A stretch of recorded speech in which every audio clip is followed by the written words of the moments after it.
الحمد لله نحمده ونستعينه ونستغفره ونؤمن به ونتوكل عليه ونعوذ بالله من شرور أنفسنا ومن سيئات أعمالنا من يهده الله فلا مضل له ومن يضلل فلا هادي له ونشهد أن لا إله إلا الله وحده لا شريك له ونشهد أن سيدنا ومولانا محمدا عبده ورسوله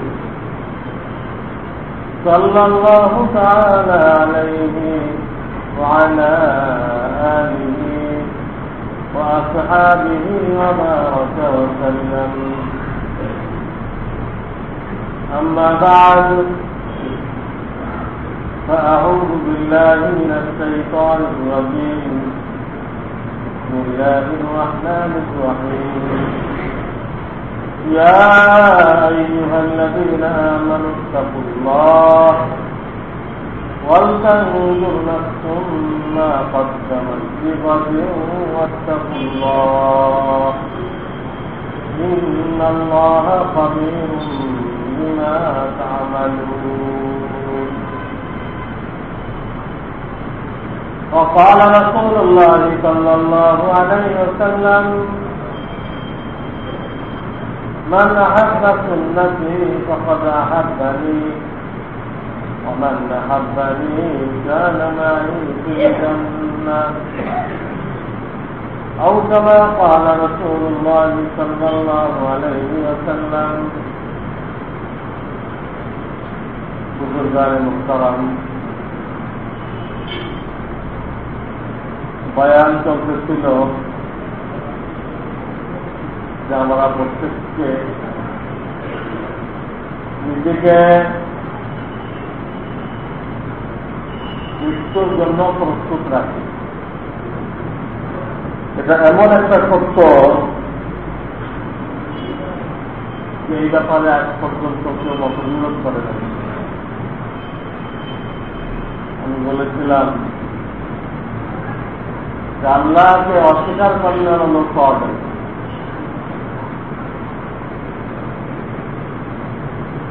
এরকম বাদলে আল্লাহ আছে যে আল্লাহকে অস্বীকার।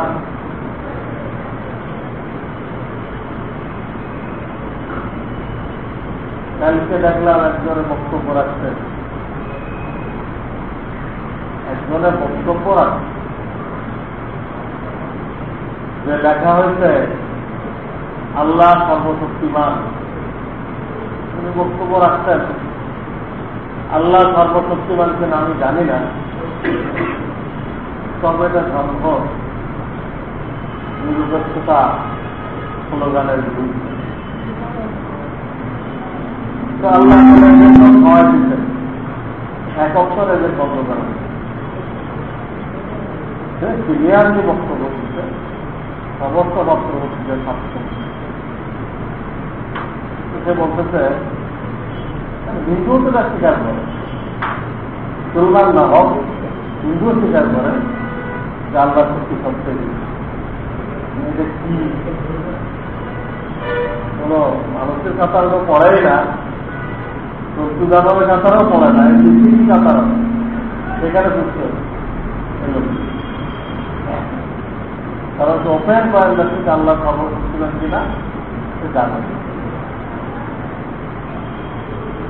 তো বলতেছিলাম যে আল্লাহকে অস্বীকার করেন না লক্ষ্য, মৃত্যুকে অস্বীকার করেন না মানুষ।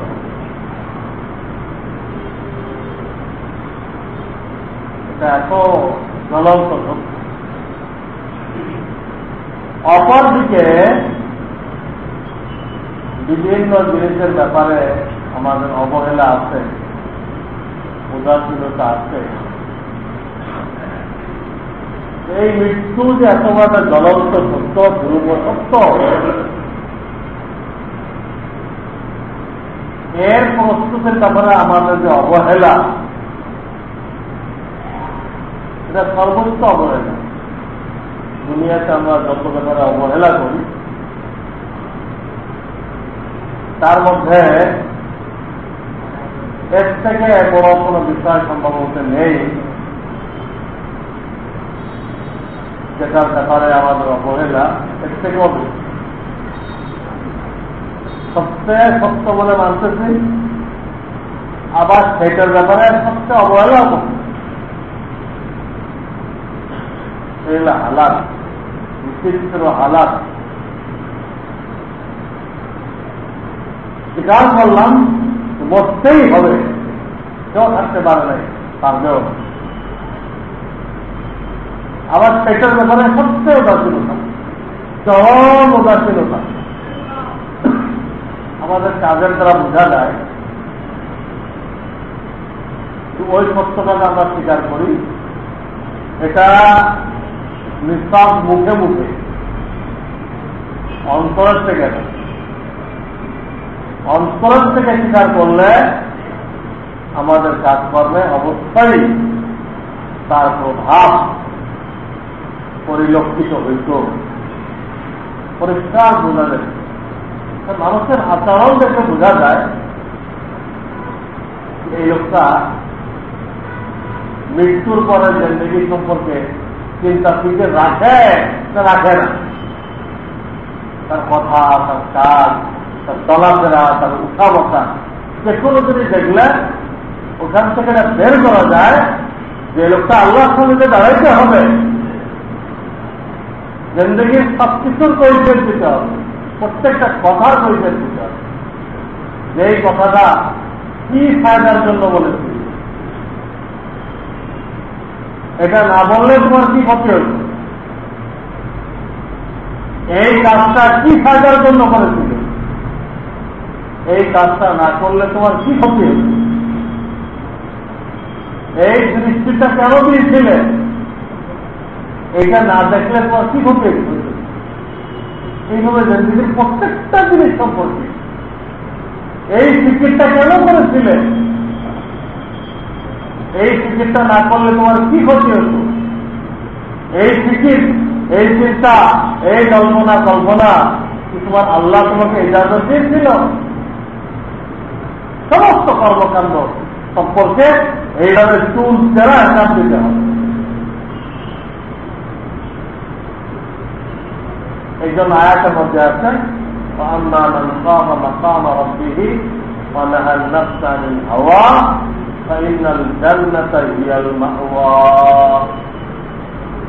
আল্লাহর সামনে দাঁড়ায় হিসাব দিতে হবে।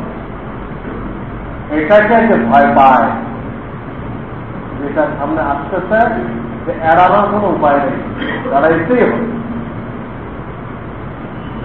দাঁড়াইতেই হবে। বিমানে উঠবেন তো আপনার বডি তল্লাশি হবেই, নিরাপত্তা তল্লাশি বলে না, হবেই, এড়াই যাওয়ার কোনো উপায় নেই। বিমানে উঠবেন, এটা এড়ানোর কোনো উপায় নেই, তল্লাশি হবেই। আর আল্লাহর চেকপোস্ট থেকে এড়াই কিভাবে যাবে? তো আল্লাহ তাআলা বলতে এই ভয় না অন্তরে আসছে, আমাকে পরিচয় দিতে হবে।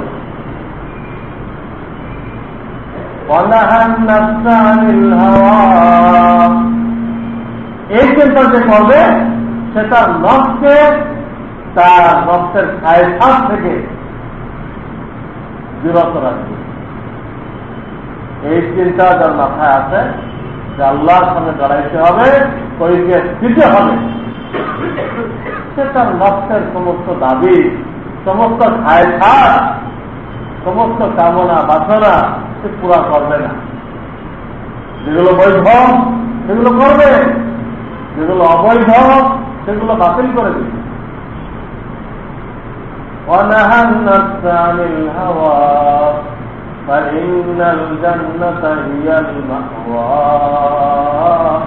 আল্লাহ বলতেছেন এই ব্যক্তির ঠিকানা জান্নাত। আল্লাহর সামনে দাঁড়ানোর ফিকির যার আছে, ওই ফিকির অনুযায়ী কাজ যে করতেছে, জান্নাত তার ঠিকানা। ওকে বলতেছিলাম যে একটা লোকের যে কোনো কাজ দেখলে বোঝা যায় যে আখেরাত তার সামনে আছে কেন, দুনিয়াকে সে সবকিছু মনে করছে, তার কর্মকাণ্ড দিয়ে তাকে বের করে।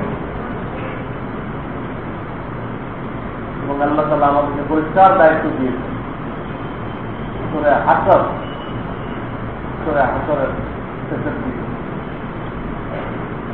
ইয়া আইয়ুহাল্লাযীনা আমানু তাকুল্লাহ, হে ঈমানদারগণ আল্লাহকে ভয় করো। আল্লাহকে ভয় যদি করে আল্লাহ হুকুমকে ছাড়তে পারবে না, গুনার কাছে যাবে না। এমন একটা অস্তুর, এমন একটা জিনিস আল্লাহ তাআলা বলে দিয়েছে পুরা শরীয়তের উপরে মানার রাস্তা হয়ে গেছে। তাকওয়া, আল্লাহর ভয় অবলম্বন করো। ভয় যখন অন্তরে আসবে, আল্লাহর ইবাদতকে ছাড়বে না, আর আল্লাহ যেগুলো নিষেধ করেছেন ওইগুলো করবেন। এর নামে পূর্ণাঙ্গ শরিয়ত। तमाम कुरान হাদিসে এই আছে, এই করো এই ছাড়ো। আল্লাহর ভয় যখন আসবে এটা হয়ে যাবে। এই জন্য আল্লাহ বলতেছেন যে আল্লাহর ভয় হাসিল করো। ওয়ালতানজুর নাফসুম মা কদ্দামাত লিগাদ, এবং আগামীকালের জন্য তুমি কি পাঠাচ্ছ সেটা চিন্তা ভাবনা করো। খুব ফিকির রাখো যে আগামীকালের জন্য মানে পরকালের জন্য। আগামীকাল মানে এখানে পরকাল। যেমন আমরা বাংলা ভাষী বলি কালকে আমাতেই হবে, কালকে আমাতে নেই, কালকে কেমন হয়ে যাবে। তাহলে কাল মানে ভবিষ্যৎ আছে, যে কোনো একটা কালকে কেমন হবে, একদম কালকে না। এখানে আল্লাহ শব্দটা আছে কাল, গত, আগামীকাল, কিন্তু উদ্দেশ্য হল পরকাল। তো আল্লাহ তাআলা প্রত্যেককে বলতেছেন তোমরা চিন্তা ভাবনা করো আগামীকালের জন্য, পরকালের জন্য কি জিনিস জমা করতেছে। সেটা তোমার উপকার আসবে না অপকার আসবে, খুব খেয়াল করো। দিচ্ছ তোমার প্রত্যেকটা কথা হয় উপকার আসবে না হয় অপকার আসবে। প্রত্যেকটা দেখা হয় উপকার আসবে না হয় অপকার আসবে। প্রত্যেকটা শ্রবণ করা হয় উপকার আসবে না হয় অপকার আসবে। তুমি যে হাতকে ব্যবহার করতেছ হয় উপকার আসবে না হয় অপকার আসবে। তুমি পাও দিয়ে চলতেছ, এই চলাটা উপকার আসবে না হয় অপকার আসবে। দিল দিমাগ দিয়ে চিন্তা করতেছ, কল্পনা করতেছ, উপকারে আসবে না হয় অপকার আসবে। কি হবে এটা শিখে রাখো। আল্লাহ কোরআনে বলতেছেন ওয়ালতানজুর নাফসুম মা কদ্দামাত লিগাদ ওয়াত্তাকুল্লাহ।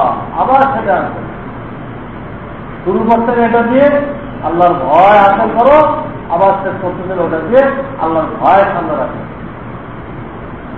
তাহলে তোমার হাত পা অঙ্গ প্রত্যঙ্গ প্রত্যেকটা আমল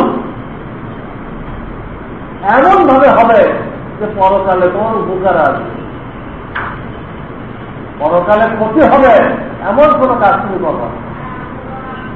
আস্তাগফিরুল্লাহ, ইন্নাল্লাহা খাবীরুম বিমা তা'মালুন। নিশ্চয় আল্লাহ তাআলা খবর রাখেন যা তোমরা করতেছ।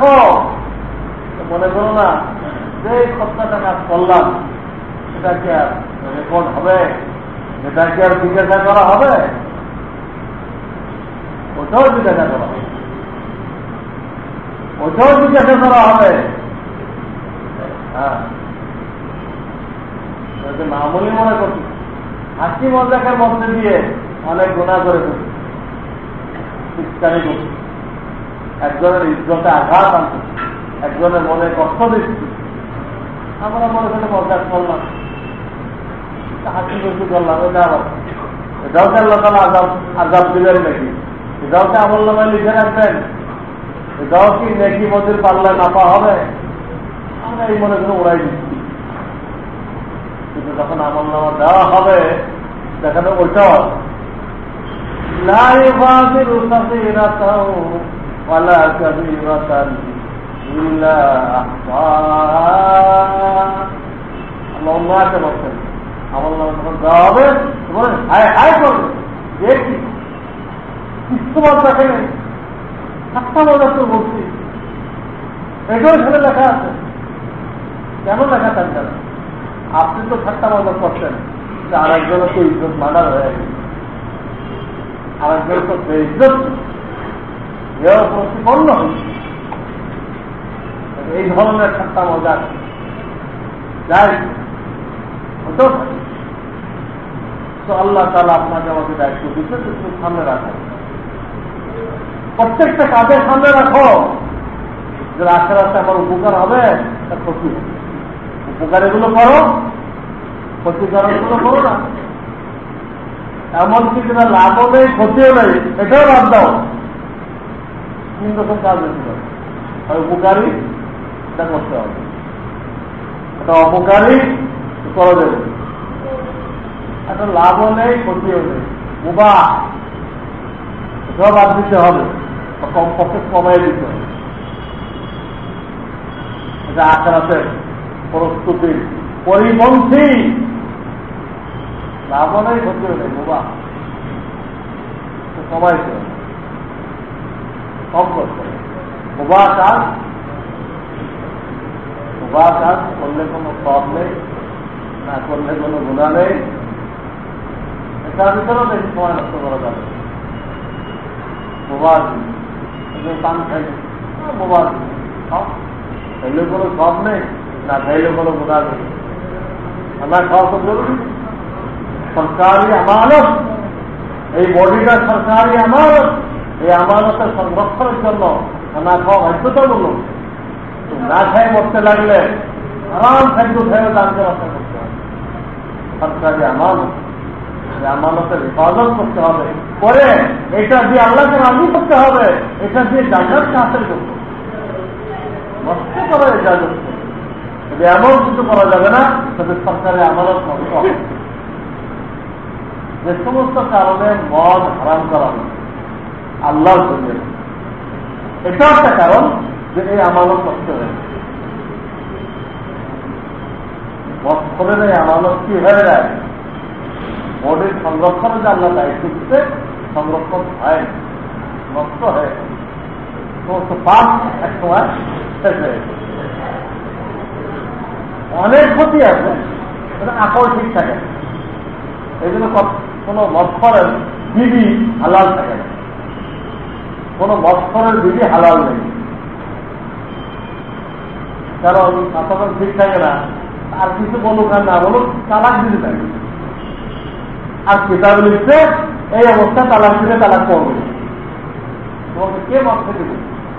সে কোথাও আল্লাহ মাথা ঠিক করবে, মাথা ঠিক না থাকতে কে করবে? শুধু ইচ্ছা করে ব্যাটিং বানাই। এই জন্য কোন মৎসরের বিধি হালাল থাকে, হারাম। 3 তালাক দিতে একদম হারাম হয়েছে, এভাবে দেখাশোনা করতেছে, মিলমেলাপ করতেছে, সব বিনা সন্তান হয়েছে, সব হারাম, সব হারাম। অনেক ক্ষতি আছে, পেশাব পায়খানা যে ধরনের নাফাক, মদের একটা ফোঁটা ওইরকম না, বহু ক্ষতি আছে। একটা ক্ষতি এই যে সরকারি আমানতকে নষ্ট করে বাজার করতে পারবে। খানা খাওয়া তো জরুরি, ধান খাওয়া কোনো জরুরি, চা খাওয়া কোনো জরুরি না, বরং এগুলো অভ্যাস করা ক্ষতি করে। এখানে গেলে সেখানে ব্যবস্থা নেই, আপনার কষ্ট হবে, কষ্ট হবে, কষ্টের জন্য আপনি দায়ী, আপনি এই কষ্টটাকে খরিদ করছেন, অভ্যাস করছেন কেন? এরকম কন্ডিশনে রাখছেন, খাইলাম না খাইলাম, এই পজিশনে রাখছেন। অনেকগুলো কষ্টের জন্য আমরা নিজেরা দায়ী, ওই কষ্টগুলো আমাদের খরিদকৃত, যেমন এগুলোর অভ্যস্ত হওয়া, নিজের পরিষ্কৃত করে থাকে। এই পজিশনে রাখতে হয়, পাইলাম ভালো, না পাইলাম কোনো প্রেশারি নেই। তো বলতেছিলাম মোবাইলকে কমাই দিতে হবে, উপকারটা করতে হবে, অপকারটা থাকতে হবে, মোবাইলটাকে কমায় রাখতে হবে। কমায় রাখতে আপনি বাজার থেকে কি জিনিস কিনেন,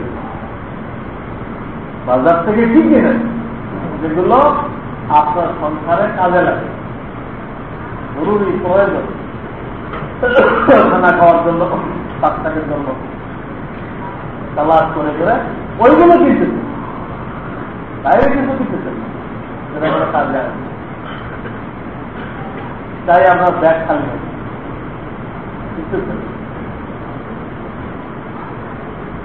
কোন নালায়ককে দেখা যায় নাই, আহমককে দেখা যায় নাই,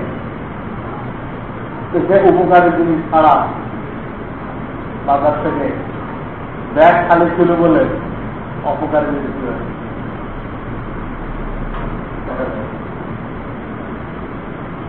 অপকার জিনিস টানবে না, অপকারের সাপ পাইছে, মরা হোক চিন্তা হোক কিছু পাই। আচ্ছা ব্যাগে দেখা আছে তো লয়ে লয়ে ব্যাগে দেখা আছে বলে না, আমাদের এই অবস্থা নেই, আমাদের সময় আছে বলে তো এই বুঝতে আমাদের সময় কাছে না, কি হবে সময় যখন আছেই একটু দেখে নেন। বুঝলো একটা তো ছিলই তো খুব তাড়াতাড়ি শেষ হয়ে গেছে, প্রস্তুতি নিলে কামিয়াব, না নিলে নাকাম। আয়াতের কোনো বিশ্বাস আছে? রাস্তায় দেখা যাবে যে হ্যাঁ কি হয়েছে, বৃষ্টিয়া বন্ধ হয়ে গেছে, মৌসের আর কোনো কারণ যখন পায় না,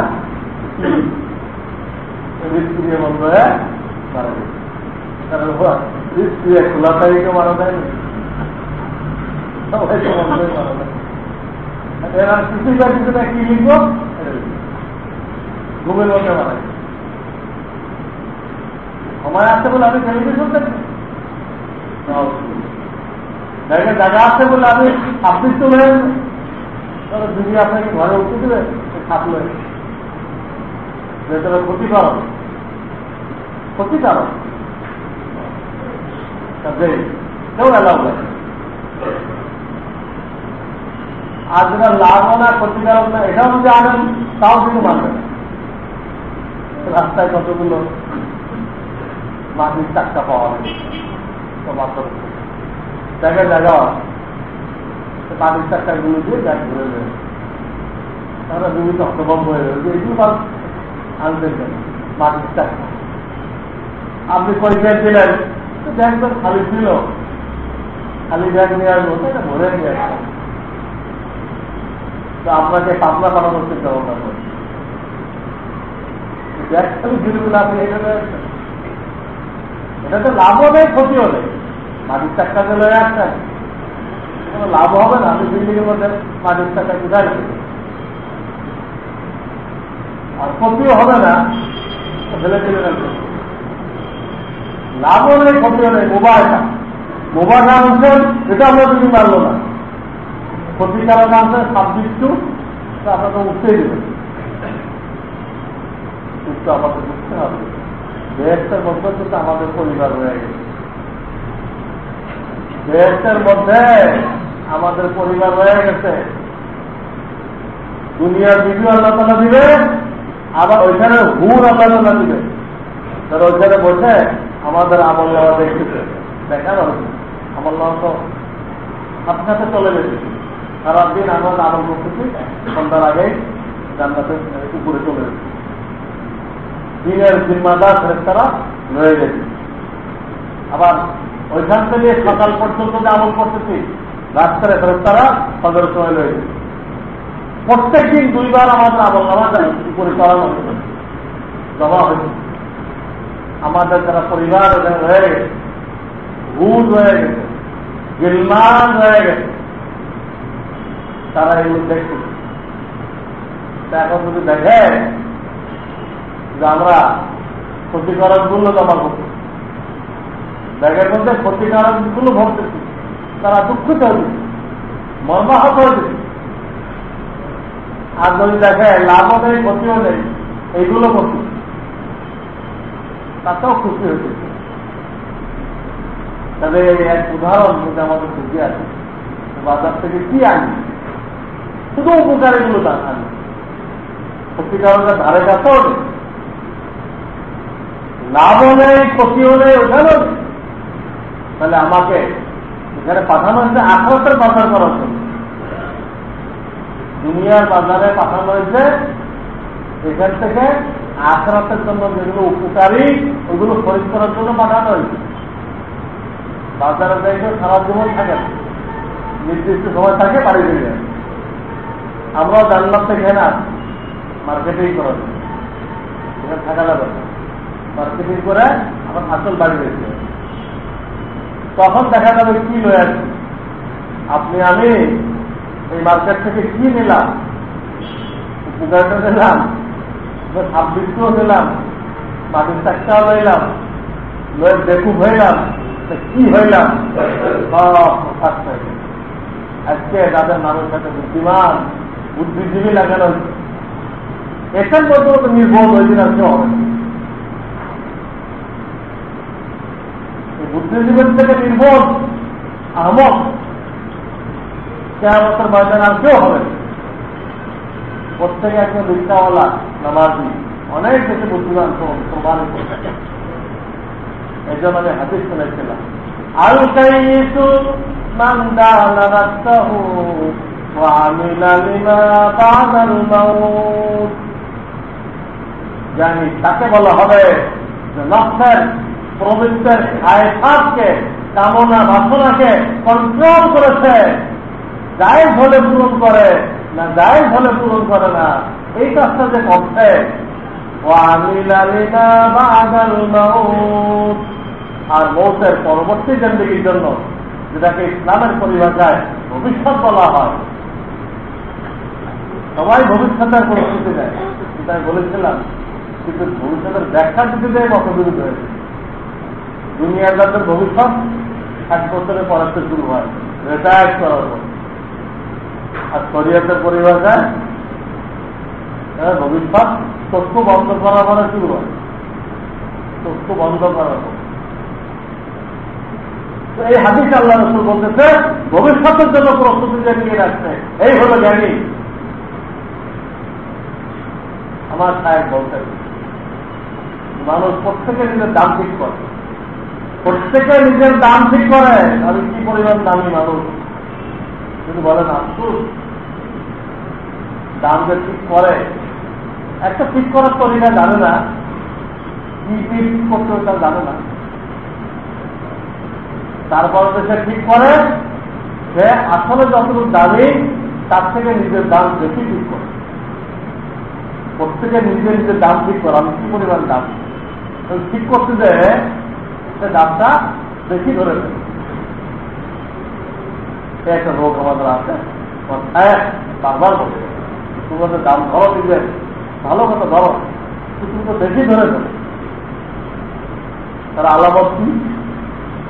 হ্যাঁ, আলামত হলে আপনার যদি সালাম না করা হয়, ভবিষ্যতে কত বড় বেদক। আমি একটা মুরগি মানুষ, আমার কোনো মূল্যায়ন করলো, অথচ আল্লাহ রসুল তো আগে সালাম দিতেন, আপনি কেন তার সালামের অপেক্ষা করবেন? তারপর আপনি নিজের কাছে কি খুব দামি মানুষ, আপনি যখন দামি মানুষ, তাহলে আপনি আগে দিবেন কেন? আল্লাহ রসুল তো সবচেয়ে দামি মানুষ ছিলেন, কিন্তু বাচ্চাদের তো আগে সালাম দিতেন। আমাদের দাম ধরলাম, সালাম দিতেও কষ্ট হয়, সালাম দিতেও অপমান লাগে। আল্লাহ রসুল সবচেয়ে দামি মানুষ ছিলেন। আর একদিকে নিজের বকরির দুধ নিজে দোয়া করেন, তাতে তিনি কোনো মান হানি মনে করতেন না। বকরি দোয়া দিতেন, স্যান্ডেল ছিঁড়ে গেছে, নিজে সেলাই করতেছেন। সর্দারের বলতে দুনু জগতের সর্দার স্যান্ডেল সেলাই করতে তার কাছে সরল মনে হয়। সেই জামানার সর্বনিম্ন বাহন ছিল গাধা, আমাদের জামানার সর্বনিম্ন বাহন হলো রিক্সা বা ভ্যান, ভ্যানে করে লোক রিক্সার কোনো খাওয়ার নেই। ওই জামানায় সর্বনিম্ন খাওয়ার ছিল গাধা। আল্লাহ হাবিব গাধা খাওয়ার হয়ে দাওয়াতের কাজ করতে গেছে। দুটো উঠছিল দাওয়াতের জন্য, একটা অসুস্থ হয়ে গেলে আটটার দিকে আসবে, কোনো সেরকম হয়েছে একসাথে দুটোটাই অসুস্থ, কিন্তু দাওয়াত বন্ধ রাখেন নাই, গাধায় খাওয়ার হয়ে নেমে গেছে। তিনি স্মরণ বোধ করেন নাই আমি দোজাহানের সর্দার, আমি ওর গাধায় খাওয়ার হয়ে কেমনে। এই একদিকে এত দামি আর একদিকে জুতা সেলাই করতে, সময় পাইলে বিবির সাথে টুপি তৈরি করতেছে, নিজের বাজার নিজে করে আসতেছে, সময় পাইলে নিজের বাজার নিজে বহন করে আসছে। আমাদের অনেক একটা বাজারে ব্যাগ আনতে সরল লাগে, আমি এত দামি মানুষ, আমি খালার ব্যাগ লয়ে কেমনি আর হাঁটতে হাঁটতে যাই, মানুষকে কি বলবে, কিছুই বলবে না, যা তাই বলবে। আমি খালার ব্যাগ নিয়ে গেলে, কিছুর ব্যাগ নিয়ে গেলে, এটা গল্প করে, এগুলো নষ্টের ধোকা, নষ্টের ধোকা। বলেন তোমাদের দাম ঠিক করো, আর বেশি দাম ঠিক করো, তো তোমাদের অহংকারের প্রমাণ। তিনি বলেন দাম তো ঠিক করতে হবে রসুলের সুন্নতের অনুসরণ, রসুলের আল্লাহ ঠিক করবে, তুমি ঠিক করলে হবে। রসুলের সুন্নত দাম ভিতরে যত বেশি থাকবে রসুলের অনুসরণ, এই সুন্নতের মধ্যে ফরজ ওয়াজিব সুন্নত মুস্তাহাব সব আছে। এখানে সুন্নত অর্থ হল রসুলের আদর্শ, তিনি আল্লাহ থেকে জানতেন, ওটাকে এক কথায় সুন্নত বলা হয়। সেই সুন্নতের মধ্যে ফরজ আছে, ওয়াজিব আছে, হ্যাঁ সুন্নত আছে, মুস্তাহাব আছে। এই সুন্নতের মধ্যে ঈমান আছে, ইবাদত আছে, হ্যাঁ হালাল রিজিক আছে, বান্দার হক আছে, আত্মশুদ্ধি আছে, সব আছে এই সুন্নতের। আমার সাহেব বলতেন এইটা দিয়ে তোমার দাম ঠিক করা হবে। তুমি যদি ইংরেজি শিক্ষার সনদ দিয়ে দাম ঠিক করো, আহমকের মধ্যে আছে। তোমার কাছে সনদ আছে, হ্যাঁ বিদেশে অনেক সনদ আছে, এইটা দিয়ে নিজের দাম ঠিক করো, তুমি বুকার সঙ্গে বাদ করো। ওটা আল্লাহর কাছে এক বিন্দু বিসর্গ, ওই সনদের কোনো দাম নেই, কোনো দাম নেই। বড় বড় সনদ আছে, তুমি আস্তে জানো, তোরা হাতে আছে, আমার নিজে গর্বিত আমার যে এত ডিগ্রি আছে, সেটা আপনাকে যে উদ্দেশ্যে এখানে পাঠানো তা কাজের জন্য পাঠানো হয়েছে, সেই কাজের ব্যাপারে আপনার এই ডিগ্রিগুলো একদম ষোলনা বেকার। ষোলনা মিস্ত্রি একটা কথা আছে, ষোলনা মিস্ত্রি যার কাছে ডিগ্রি আছে কিন্তু তোরা হাতে হই নাই, আস্তে তো হই নাই, ওই কথাটা তার ব্যাপারে পর্যন্ত যে আপনার ষোলনা মিস্ত্রি হয়ে গেছে, ওরা জিন্দিগি মাটি হয়ে গেছে। তাদের মূল্যায়ন হবে দিয়ে এই উন্নতের অনুসরণ দিয়ে মূল্যায়ন। এই জন্য হযরত বলেন সুন্নত থেকে, প্রত্যেকটা কাজের সুন্নত থেকে। এই ব্যাপারে সুন্নত আর ইখলাস, বাকিদের এরকম দুই বাজু না হলে উঠতে পারে না। আমাদের আমলগুলো দুটা বাজু না হলে আল্লাহ পর্যন্ত পড়তে পারে। একটা সুন্নত, একটা ইখলাস। সুন্নত মানে আমলটা মাসআলা অনুযায়ী হওয়া। সুন্নত মানে কি? আমলটা শরীয়তের মাসআলা অনুযায়ী হওয়া। আর ইখলাস মানে ওটা আল্লাহর জন্য করা, ওর দ্বারা দুনিয়ার কোন সুনাম সুখ্যাতি, মানুষের অন্তরে প্রভাব বিস্তার করা ইত্যাদি ইত্যাদি, এইরকম কোন নিয়ত ইচ্ছা করে না করা। আসবে ওই ধরনের গলত নিয়ত অন্তরের মধ্যে আসবে, কিন্তু আপনি ওটাকে পাত্তা দিবেন না। সেক্ষেত্রে ওগুলো আপনার অন্তরে আসলে কোনো ক্ষতি হবে। আপনি ইচ্ছা করে নিয়ত করবেন আল্লাহর জন্য করবেন। হজ কেন করলাম? আল্লাহর জন্য করলাম। যত অর্থ আসবে, খেয়াল আসবে, এখন তুমি বাড়ি ফিরলে তোমাকে হাদিসা বলা হবে, আল হাজ বলা হবে, এগুলো আসবে। অন্তত বহুত বড় শয়তান, শয়তানের চেয়ে বড় শয়তান। কারণ শয়তান থেকে তোমরা করছিল, আর একটা ইবলিস ছিল না। শয়তান থেকে তোমরা করলো, আল্লাহ হুকুম পাওয়ার পরও চিন্তা করলো না যে আর একটা ইবলিস ছিল, ওই ইবলিসে এই ইবলিসে ঢোকা দিচ্ছে না, ওই ইবলিসের লোক।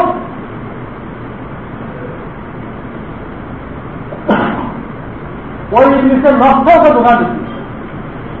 ওই নষ্ট আপনার আমার সাথে আসে, বড় শয়তান। ওই শয়তান এগুলো বলবে, কিন্তু আপনি এগুলো পাত্তা দিবেন। আমি ওই জন্য করছি, আমি তো আল্লাহর জন্য করছি। এই দুটা জিনিস লাগবে, ইখলাস লাগবে এবং শরীয়তের মাসআলা অনুযায়ী হইতে হবে। এর কোন একটা বাদ গেলে ওটা আল্লাহ পর্যন্ত পৌঁছে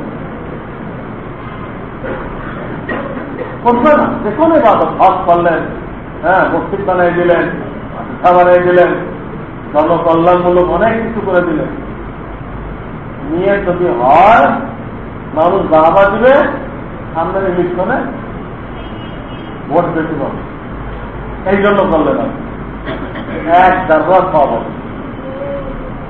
এর জন্য একটা হাদিস আপনারা শুনছেন, বারবার শুনেছেন, 3 জন মানুষকে দিয়ে আল্লাহ তাআলা জাহান্নাম উদ্বোধন করে। 3 জন মুসলমান, 3 জন সারা জীবন দ্বীনের পথে ছিল, সারা জীবন দ্বীনের পথে ছিল, এদেরকে দিয়ে আল্লাহ তাআলা জাহান্নাম উদ্বোধন করে। এদের কি রোগ ছিল? ইখলাস ছিল। একজন তো জিহাদ করতে করতে শহীদ হয়ে গেল। জিহাদ করতে করতে কি হয়েছে? আপনার আমার ভাষায় শহীদ হয়েছে, আসলে শহীদ তো হয়নি। শহীদ তো হয়, তারা কি এবার জাহান্নাম উদ্বোধন করবে কেন? তার নিয়ত ঠিক না থাকায়, আপনি আমি তারা শহীদ মনে করতেছি, আসলে সে আল্লাহ করে কি হয় নাই, তাহলে তারা কি এটা আবার জাহান্নাম উদ্বোধন করে। আর একজন আমাদের মতো জবরদস্ত আলেম, সারা জীবন কোরআন কিতাব পড়াইছে আর মানুষদেরকে আল্লাহ দ্বীনের কথা শুনেছে সারা জীবন, এখানে আল্লাহ তাআলা জাহান্নাম শুরু করছে। কেন? তার নিয়ত ছিল যে এগুলো দ্বারা আমাকে মানুষ বড় বুজুর্গ মনে করে, আল্লাহ আল্লাহ মনে করে, আর দিয়া তোহফা পেশ করে। নিয়ত এই ইখলাস ছিল না। ইখলাস করে আল্লাহর জন্য করা, দুনিয়ার কোনো স্বার্থ নেই, মানুষের অন্তরে প্রভাব বিস্তার করা, তার বিলকুল উদ্দেশ্য না। মানুষ ভক্ত হবে, হাদিয়া তোহফা দিবে, কঠিন কালে সে নিয়ত করে না। এটার নাম ইখলাস। ওই নিয়ত করলে ইখলাস নেই, রিয়া হয়ে গেল, যতটা চলে গেল। তৃতীয় ওই ব্যক্তিকে বহুত বড় দানবী ছিল, সমস্ত জায়গায় সে দান করত, শরীয়তের যেখানে দায় করতে বলতে সব জায়গায় দায় করত, কিন্তু উদ্দেশ্য ছিল মানুষ আমাকে হাতের চাই বলবে, এই জামানার হাতের চাই। আল্লাহ তাআলা গজবে ফেলে দিল।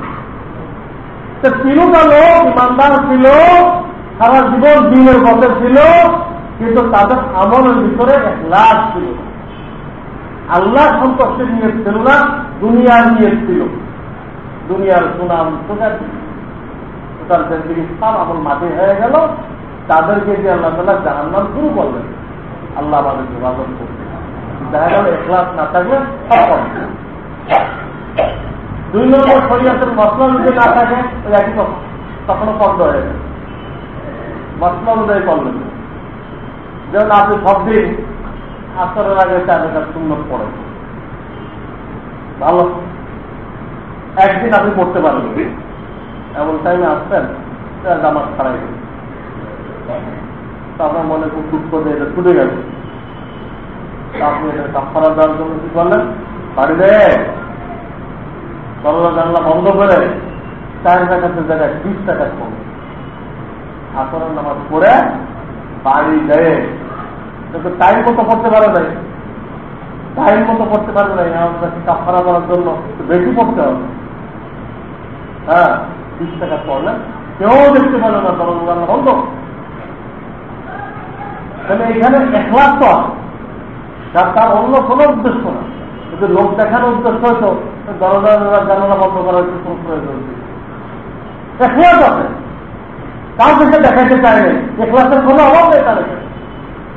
কিন্তু কথা হলো তার আমলটা মাসআলা অনুযায়ী হয় নাই, মুহাম্মদ রাসূলুল্লাহ সাল্লাল্লাহু আলাইহি ওয়াসাল্লামের তরিকা অনুযায়ী হয় নাই। এই জন্য এই 20 রাকাত নামাজে পড়লো কোনো সব হবে না, তার আমল নামায় গুনাহ লেখা হবে। আল্লাহ নৈকট্য পারবে না, আল্লাহ থেকে দূরত্ব পাবে।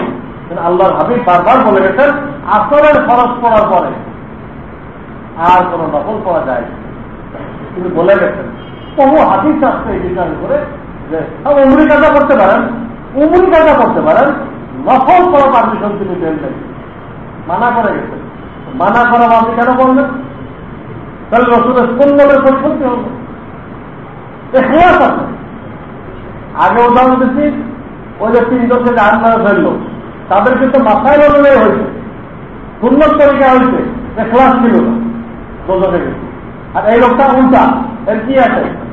ইখলাস আছে কিন্তু কি নেই, মাথায় নেই, সুন্নত নেই, বাকি এর জন্য যে আল্লাহ মাফ না করে দোজখে গেছে।